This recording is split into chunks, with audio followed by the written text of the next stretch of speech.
দেশে থাকতে কতজনে কত কথাই কইতো, কতজনে কত কথাই শুনাইতো।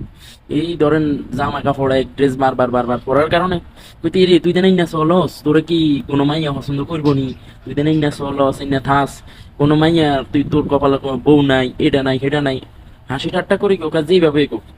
কিন্তু কথাটা কিন্তু যারে কয় তার মাইন্ডে কিন্তু লাগে, সেরকম আমারও লাগছে। তো একদিন দুই দিন এমনি বলতেছে বলতেছে, তো যাক অনেকেই অনেক কথা বলছে, মানাই নিছি। নেওয়ার পরে কোনো এক সময় আল্লাহ তৌফিক দিছে, আল্লাহ বাপের উসিলায় বিদেশ আইতে পারছি, বাপের পুরো অবদানে বাপের।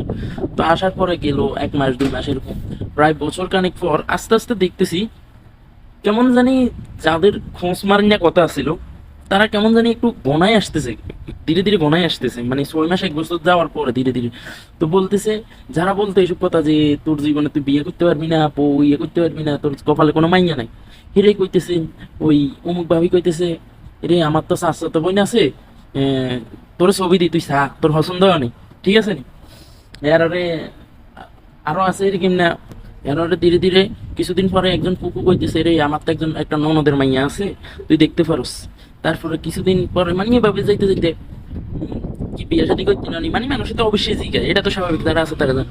তো বলতো রে তুই একটা কাগজ কয়, রে আমার তো একটা মাইয়া আছে, তুই এ ছবি দেখ, তোর পছন্দ হয়নি দেখ, বিয়ে শাদী করলে জানাইস, পছন্দ হইলে জানাইস, এখন এখন বিয়ে শাদী না করলে হইব, এখন কথা চালাই যা এরকম।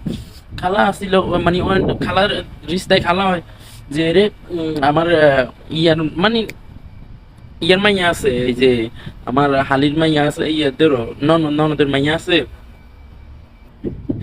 ননদের মাইয়া আছে, এটা বিয়ে করবি, বিয়ে করলে জানাইস, যদি বিয়ে শাদী করস কোনো সময় জানাইস। তো যেখানে দেশে থাকা অবস্থায় তারা এগুলো বলতো, আর সেখানে বিদেশ আসার পরে প্রায় বছর খানিক পরে শুধু অফার আসতেছে বিয়ে শাদী করার। তো মামা এইটাই সবচেয়ে বড় কথা, যে আসলে টাকাই সবকিছু, চেহারা সুরত কিচ্ছু না, বিশ্বাস কর কিচ্ছু না। মানে একের পর আইতে আছে, একের পর এক আইতে আছে, বিশ্বাস করে এগুলা কোনো বানাই না বা বানোয়ার কোনো কথা না, এটা সত্যি কথা, যেটা নিজের বাস্তব জীবনের তো কইতেছি। তো একের পর এরকম না আইতে আইতে তখন তো আমার মাথার তো অবশ্যই ঢুকছে যে আসলে কিসের পর এরকম না করতেছে, আসলে কোন জিনিসটার কারণে এরকম করতেছে। এইভাবেই সবার জীবনটা, ঠিক আছে। আল্লাহ মানুষকে সঠিক বুঝদান করুক।